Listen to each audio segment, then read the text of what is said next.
श्रीलक्ष्मी श्रीमहालक्ष्मी क्षीरसागरकन्यका उत्तिष्ठ हरिसम्प्रीते भक्तानां भाग्यदायिनी। श्रीलक्ष्मी श्रीमहालक्ष्मी क्षीरसागरकन्यका उत्तिष्ठ हरिसम्प्रीते भक्तानां भाग्यदायिनी। उत्तिष्ठोत्तिष्ठ श्रीलक्ष्मी विष्णुवक्षस्थलालये उत्तिष्ठ करुणापूर्णे लोकानां शुभदायिनी।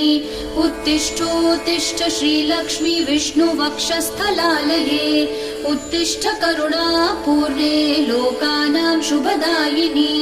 श्रीपद्ममध्यवसिते वरपद्मनेत्रे श्रीपद्महस्तचिरपूजित पद्मपादे श्रीपद्मजातजननी शुभपद्मवक्त्रे श्रीलक्ष्मी भक्तवरदे तव सुप्रभातम्।